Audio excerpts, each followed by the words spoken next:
Bonjour les copains enduristes et e-bikers ou enduristes traditionnels thermiques. Je fais une nouvelle vidéo qui va vraiment être un comparatif entre deux philosophies de moto. Alors le but n'est pas de comparer les puissances. Alors bien sûr ça va intervenir dans le match, on va dire, dans les points, puisqu'il y en a une qui est beaucoup plus puissante mais beaucoup plus lourde, et l'autre qui est beaucoup plus légère, beaucoup moins puissante. Mais le but c'est de mettre un petit peu au cours de ce comparatif la Talaria face au marché existant, se dire est-ce que c'est une bonne moto, est-ce que elle peut concurrencer certaines motos d'enduro, est-ce qu'elle a des avantages pour certaines personnes qui trouveraient que ce type de moto est trop puissant, trop gros, trop lourd, par exemple.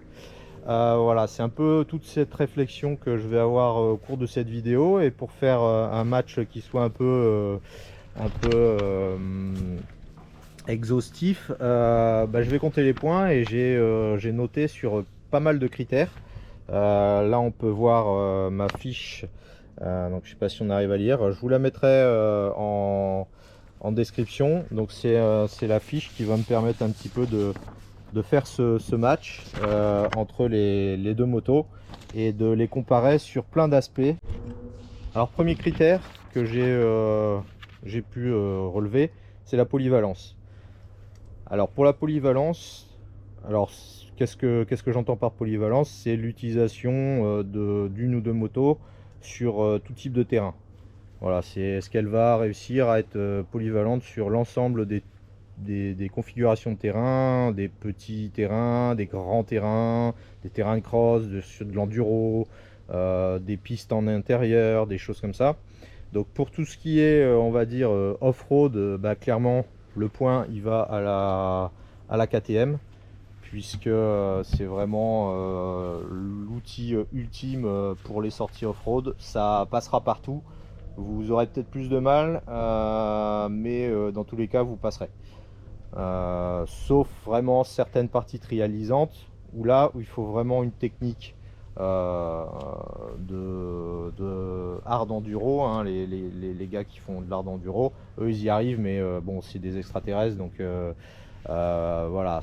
Tandis que la Talaria va sur certaines parties de section être meilleure, notamment dans la catégorie polyvalence. Je vais lui rajouter un point à la Talaria.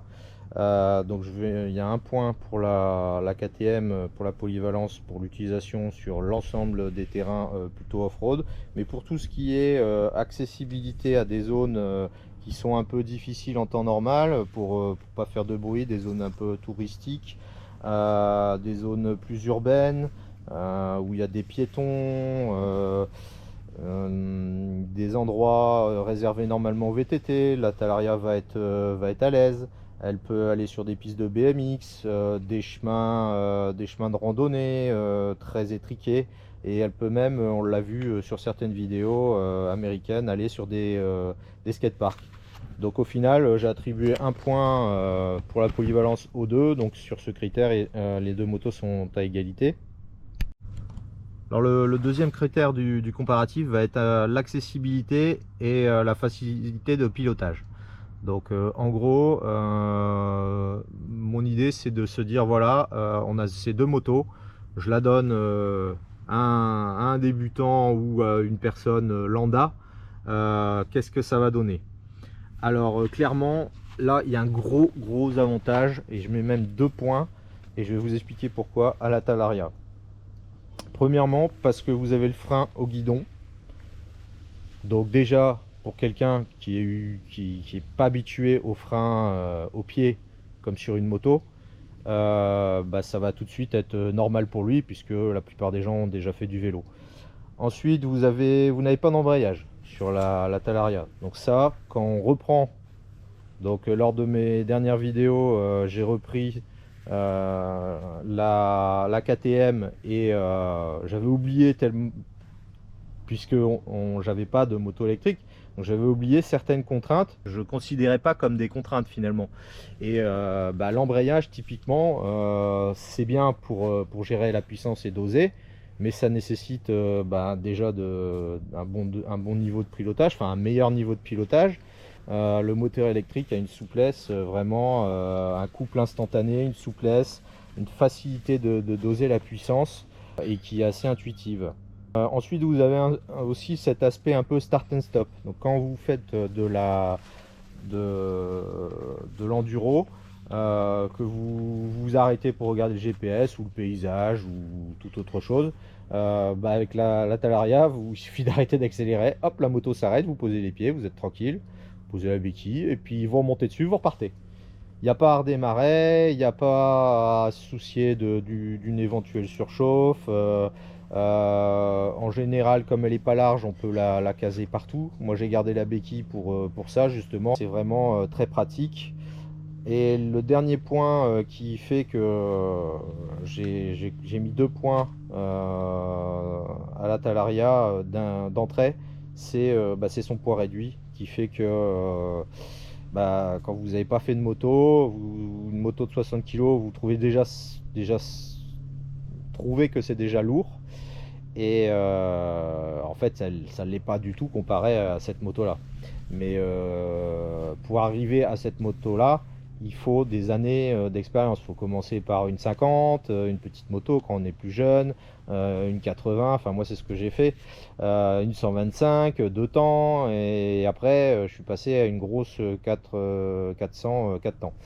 La Talaria, si on sait faire de la mobilette, voire du vélo, on est tout de suite à l'aise dessus et on trouve que c'est plutôt lourd, mais en fait c'est ultra léger quand on est habitué à ce genre de moto. Ensuite, je vais rajouter encore un point. Alors, ça c'est un peu l'accessibilité, la facilité de pilotage, c'est un peu la section, on va dire, le point fort de la Talaria, c'est au niveau de la fatigue. Donc là, je lui donne un point pour la fatigue engendrée, et j'en ai déjà parlé, le niveau de pilotage exigé et la condition physique également requise. Donc là, clairement, la Talaria, n'importe qui sans grosse condition physique peut s'amuser avec. Ensuite, je remets aussi un point à la Talaria pour tout ce qui est maîtrise de la glisse, du couple, de la gestion de la puissance. Par contre, on peut quand même mettre un point pour que ça fasse égalité, on va dire, sur ce sujet-là, parce qu'il y en a qui vont crier oh là là, sans embrayage, contrôler la glisse, c'est pas vrai, on n'y arrive pas. Alors, faut essayer une moto électrique pour se rendre compte un petit peu le comportement d'un moteur électrique comparé à un moteur thermique. Mais c'est vrai que le moteur thermique permet aussi, avec l'embrayage, de bien s'amuser pour bien doser la puissance et relâcher plus de puissance ou rediminuer la puissance. Et ce paramètre-là, en plus de l'accélérateur, permet aussi de gagner un point à la KTM, puisque ça permet vraiment en pilotage d'avoir une subtilité et d'être un meilleur pilote, on va dire, pour pouvoir justement gérer cette puissance. Je sais pas comment se comporterait une grosse moto électrique, ça serait marrant de voir un petit peu comment ça se passerait sans embrayage, si on arrive à gérer le couple. En tout cas, tout ce qui est gestion de la glisse et un petit peu maîtrise de la glisse, dosage de la puissance grâce à l'embrayage, je pense que c'est ex aequo, un point pour les deux, pour les différents points que j'ai expliqués. Dernier critère sur le pavé, accessibilité et facilité de pilotage, je le donne à la KTM pour la garde au sol. Donc on voit bien que la garde au sol est assez haute comparé à la Talaria juste à côté. Là, je sais pas si vous allez voir sur la vidéo, mais on voit clairement que c'est beaucoup plus bas, et ça m'a joué des tours sur les mêmes sections. Il n'y a aucun problème avec forcément la KTM, vous passez comme pour rire, jamais je vous touchez. Celle-ci, vous pouvez toucher le sabot moteur et basculer sur l'avant, ce qui fait que c'est pour ça que je lui enlève un point, enfin je mets un point de plus à la KTM et pas à la Talaria à cause de ce critère de garde au sol qui peut être problématique et qui vous oblige un peu à gérer justement l'assiette de la moto pour passer des obstacles plutôt sur la roue arrière pour éviter de toucher et de basculer le sabot moteur. Donc ça c'est surtout dans des parties en descente un peu type VTT de descente avec un peu de trial où vous avez des gros trous, des gros rochers, des gros troncs d'arbres qui pourraient potentiellement vous faire basculer en touchant le sabot moteur. Alors le prochain critère qui va permettre aussi de comparer ces deux motos et ces deux technologies, c'est la position de conduite. Donc je donne directement un point à la KTM parce que la position de conduite est presque idéale d'origine. C'est-à-dire que vous êtes vraiment bien sur la moto. Alors attention les petits, c'est compliqué. Même moi là sur des parties trialisantes, puisque je m'amuse de plus en plus depuis que j'ai la Talaria à aller sur des chemins étriqués et qui sont beaucoup plus accidentés que ce que je faisais avant. Et du coup elle est un peu haute, du coup on peut perdre facilement l'équilibre. Donc moi je vais descendre le sag arrière ici, donc la pré-contrainte. Clairement je suis beaucoup trop haut, on le voit d'ailleurs, hein, je suis serré à fond, donc ça fait que la moto est trop haute et j'ai les pieds, pourtant je fais 1m77 et j'ai les pieds un peu trop sur la pointe des pieds. Du coup quand je perds l'équilibre sur des gros rochers, ça peut me faire tomber. Par contre voilà, si c'est bien réglé, donc pour ce qu'on fait, donc moi pour ce que je faisais avant, plutôt de l'enduro rapide, la hauteur était très bien. Après si je fais un peu plus de technique, il faut que je la rabaisse. Mais en tout cas, d'origine, je donne un point direct à la KTM pour sa position qui est vraiment idéale et très confortable, que vous attaquiez ou vous vous promeniez tranquillement. Ensuite, je donne quand même un point à la Talaria. Alors je le donne parce que je l'ai modifié aussi, hein. Puisque dans une de mes autres vidéos, j'ai montré que j'avais modifié le guidon ici, le cintre notamment du guidon qui est beaucoup plus cintré, donc qui relève les poignets, et aussi la potence ici qui relève aussi l'ensemble du guidon.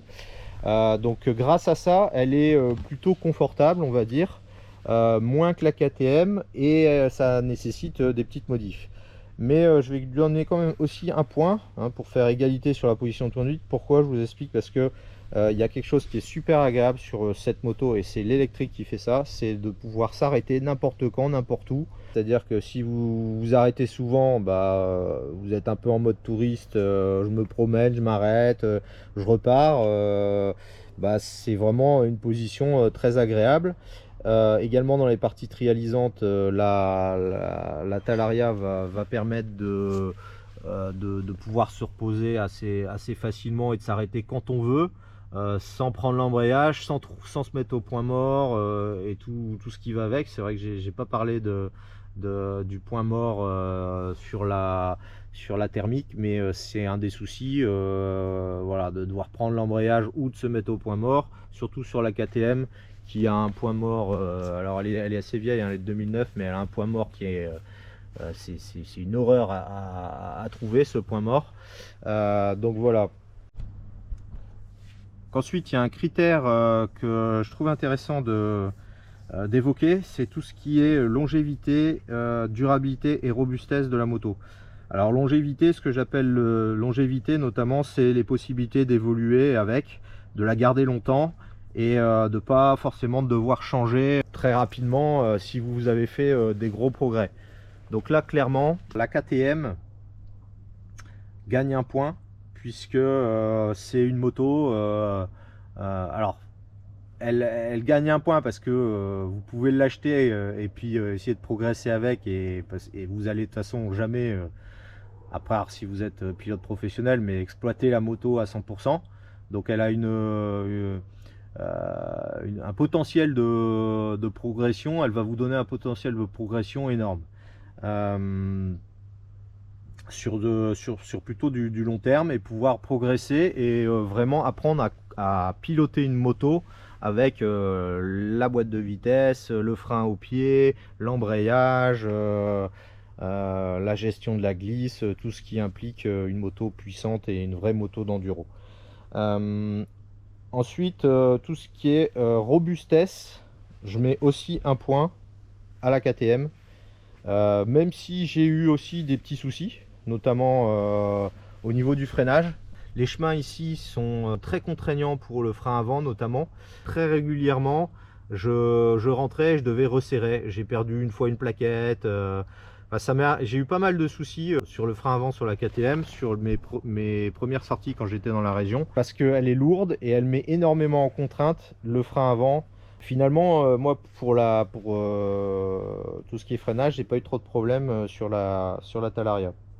Voilà, je mets 2 points, donc un point pour les possibilités d'évolution à la KTM, et pour tout ce qui est robustesse également, parce que c'est quand même une moto qui, pour la casser, il faut vraiment y aller, quoi. La Talaria, bon, on sent que la fourche, j'ai déjà fait une vidéo spécifiquement sur la fourche, mais elle est pas bonne neuve, mais je pense qu'elle pourrait pas tenir une saison complète avec quelqu'un qui va en faire tous les week-ends, ça c'est clair. Ce qui n'est pas le cas de la KTM, elle le fera sans problème. Alors un autre critère qui est super important pour ce type de test, où on juge pas simplement les deux motos sur le niveau de pilotage, sur le type de terrain, mais sur l'ensemble de la vie du motard avec sa moto. C'est tout ce qui est la vie pratique, l'utilisation au quotidien. Donc clairement un point direct pour la Talaria.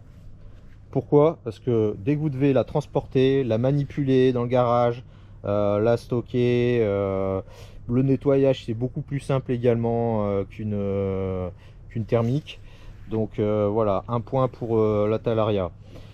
Ensuite, un gros avantage, là je mets 2 points pour tout ce qui est maintenance. Alors les deux motos ont de la maintenance, hein, faut pas croire, ça reste un sport qui nécessite de entretenir vos motos, de les vérifier avant et après chaque sortie, et clairement par contre pour les motos électriques, il y a vraiment très peu de choses à faire, puisque tout ce qui est moteur, il n'y a rien à faire, alors la Talaria est un peu spéciale puisqu'elle a cette boîte de vitesse. Alors vous pouvez voir ma vidéo sur la boîte de vitesse. D'ailleurs j'ai une petite anecdote là-dessus, c'est que j'ai eu un mal fou à enlever l'écrou de la boîte de vitesse sans devoir le percer ou utiliser un tourne-gauche pour pouvoir extraire l'écrou, puisque j'ai quand même réussi à l'enlever. C'était très limite, mais j'ai réussi à l'enlever. Par contre, j'ai voulu faire la vidange de la KTM et j'ai pas réussi. Donc je me suis beaucoup plaint de la visserie chinoise, mais ça peut arriver également sur de l'autrichien, donc des vraies motos qui ont l'expérience.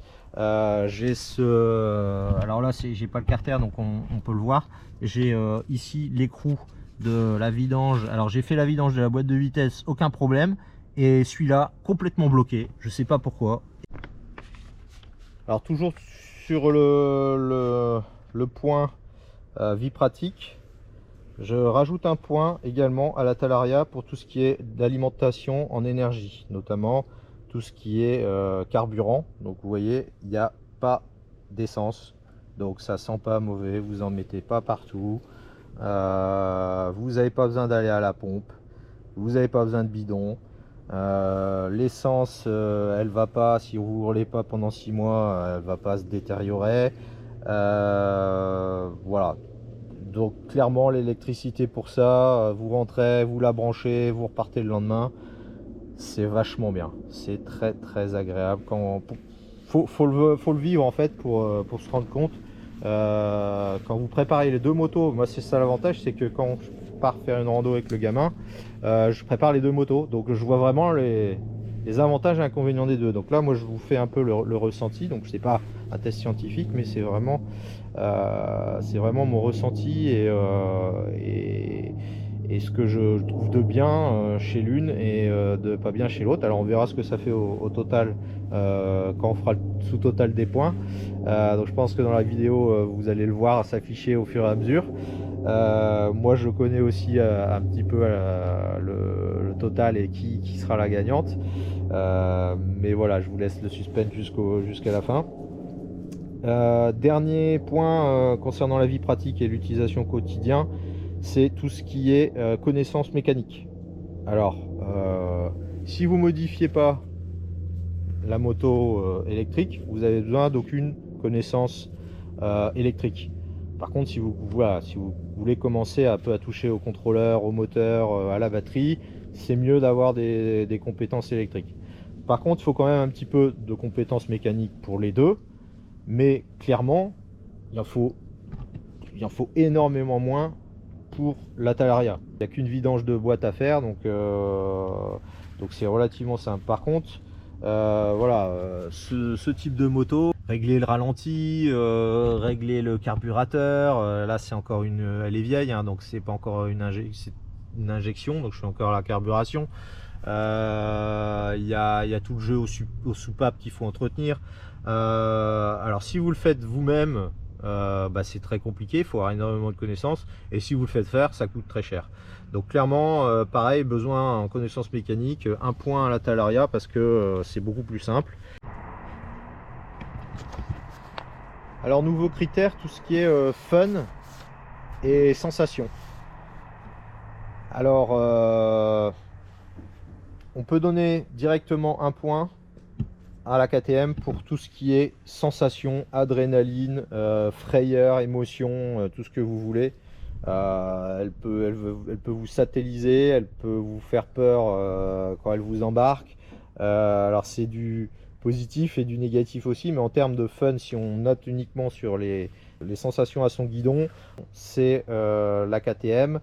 Et également au niveau moteur, donc je vais rajouter un deuxième point pour la KTM pour tout ce qui est fun, par rapport à sa puissance moteur, qui forcément dans ce comparatif, la Talaria, voilà, je lui ai donné pas mal de points pour ses aspects pratiques et tout ça, sa position, sa facilité, mais clairement voilà, il faut qu'elle perde un peu de points par rapport à la puissance, parce que c'est là où clairement, si elle était vendue à 10 kW d'origine, ça serait quand même beaucoup mieux.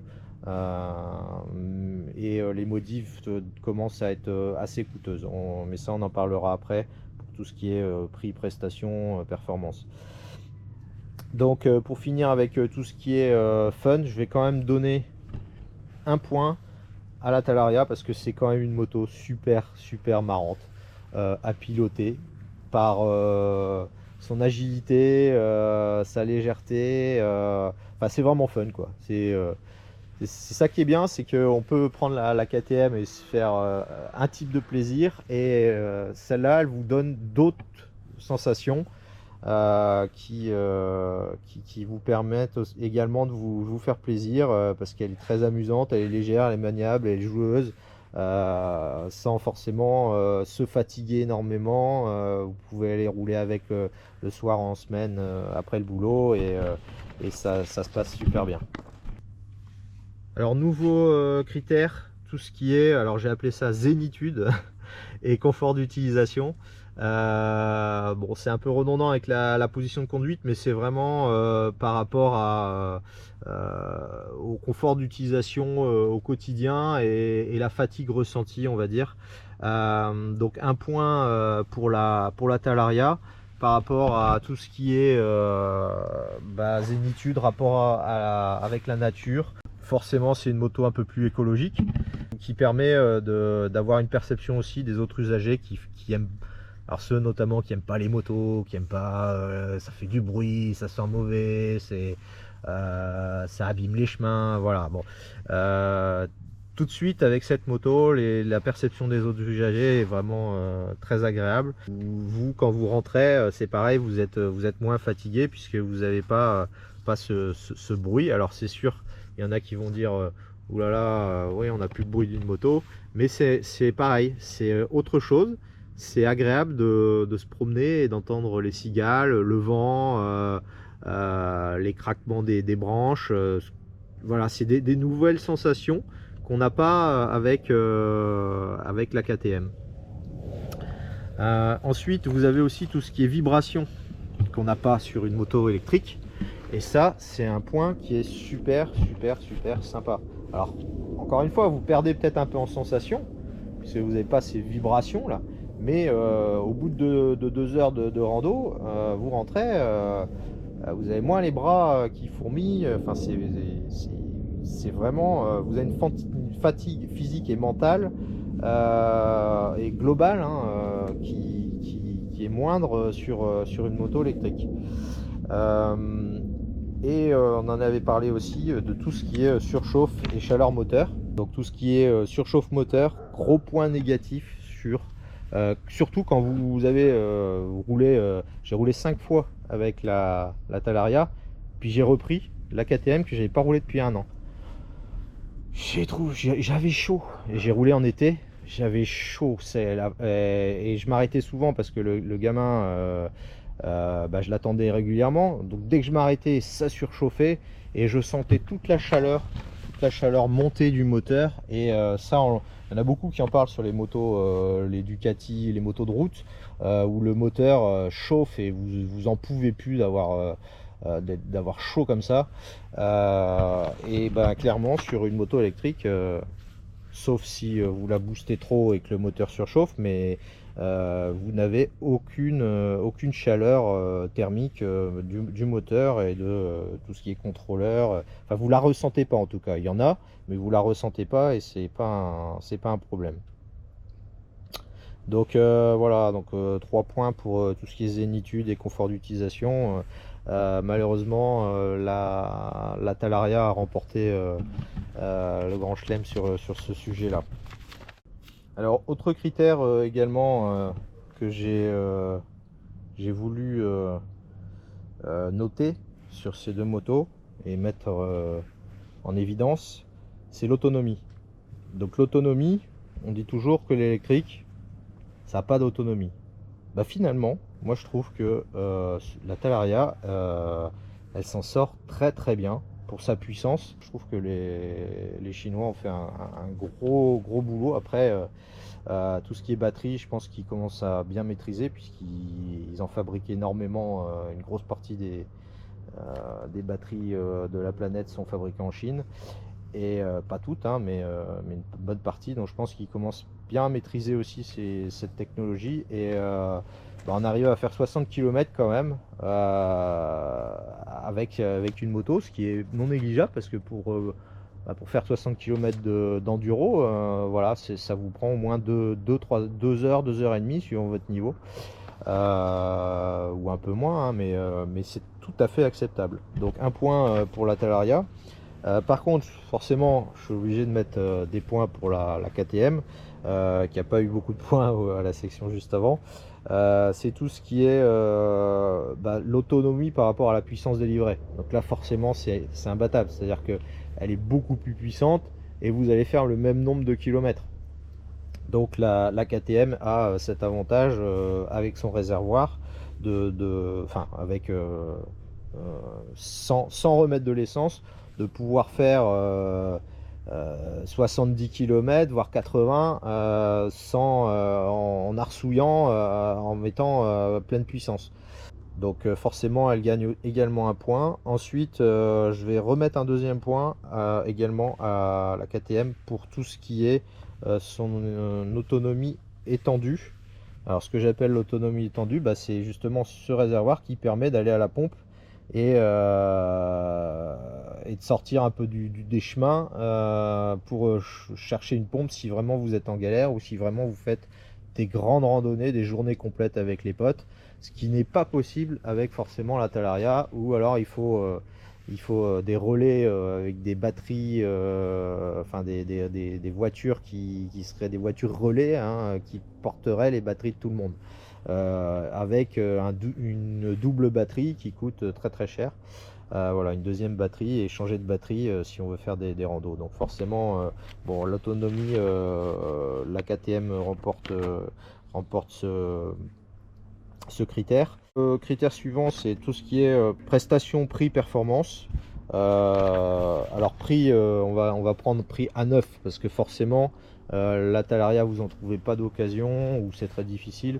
La KTM vous en trouvez plein, donc forcément si je regarde à ce niveau-là, ce serait pas équitable par rapport à la Talaria qui vient de sortir. Mais tout ce qui est voilà, prix prestation, bah forcément pour un prix alors qui est certes plus élevé pour une KTM neuve, hein, mais vous avez quand même des prestations bien au-dessus. Moi je mettrais justement 2 points pour la puissance, la longe, le couple et également tout ce qui est suspension, parce que là je parle beaucoup de moteur, mais vous avez quand même des super suspensions sur la KTM, ce qui n'est pas le cas de la Talaria qui a pas mal de trucs d'origine qui sont relativement bien, hein.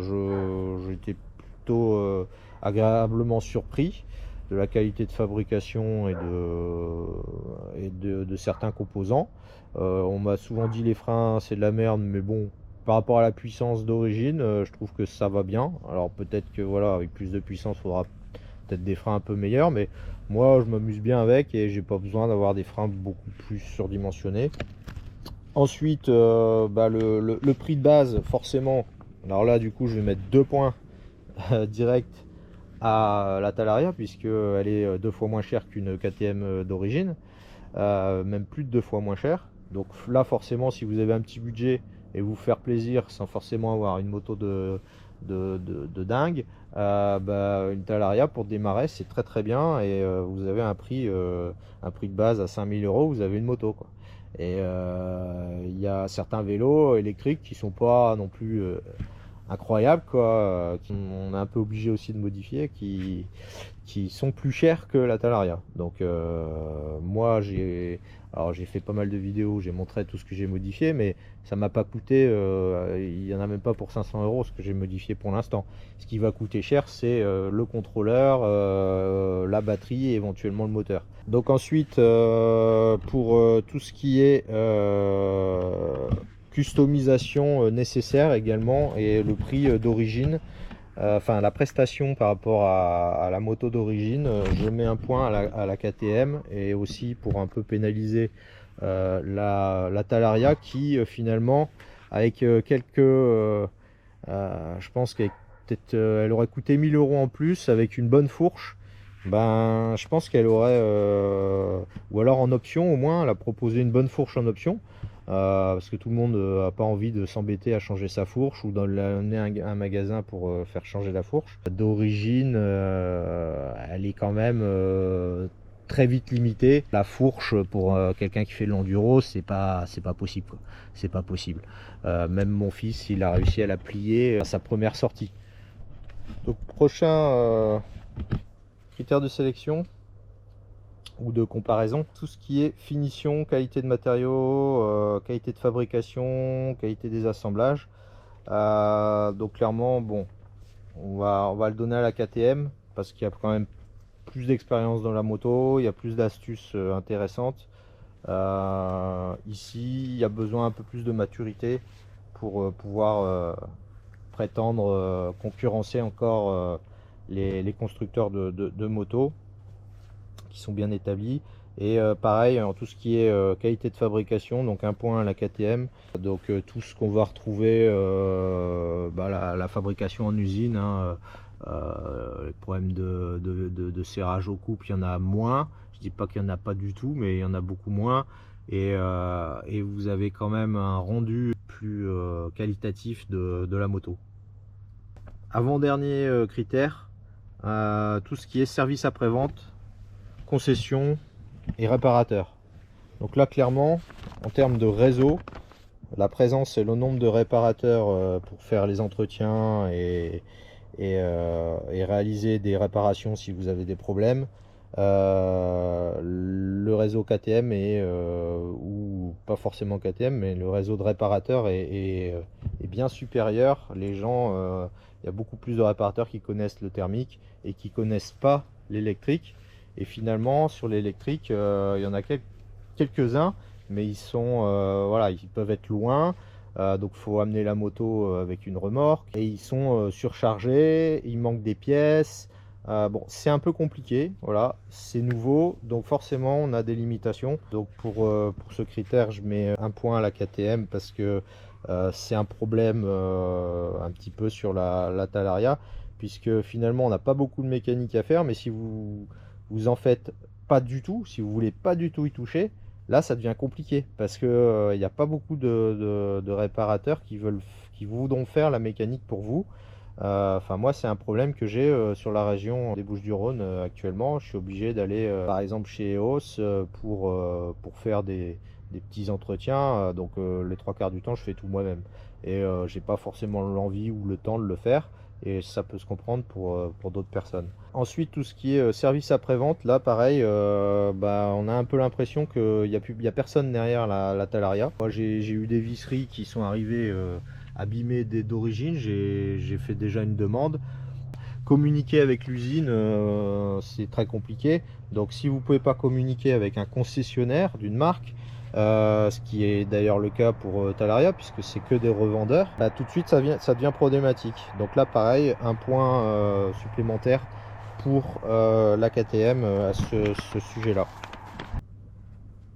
Alors dernier point de comparaison, tout ce qui est customisation, possibilité de customisation, de préparation, d'accessibilité aux pièces de rechange et également à tout ce qui est marché de l'occasion.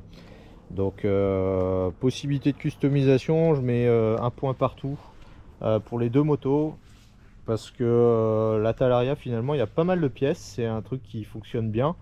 Bah, la KTM forcément on trouve pas mal de choses aussi, mais bon comme elle est très bien d'origine, on n'a pas forcément envie forcément d'aller taper dans des pièces pour la customiser. Puis par contre c'est marrant voilà, c'est marrant de s'amuser un petit peu à customiser, à personnaliser sa Talaria, même si la mienne elle est encore en couleur d'origine. Moi j'ai quand même fait pas mal de petits trucs qui me conviennent mieux que ce qui se fait d'origine. Alors il y a pas mal de possibilités de customisation sur la Talaria, mais en Europe elles mettent du temps à arriver. Il faut souvent les commander aux États-Unis avec les frais de port que ça implique. C'est quand même plus simple pour la KTM d'accéder à ces pièces en Europe. Donc un point également pour la KTM sur ce critère-là. Et tout ce qui est marché de l'occasion, pièces de rechange, pareil, un point pour la KTM parce que c'est beaucoup plus développé. Là, c'est une KTM de 2009, je trouve encore toutes les pièces que je veux. Il y a même des pièces communes entre plusieurs modèles.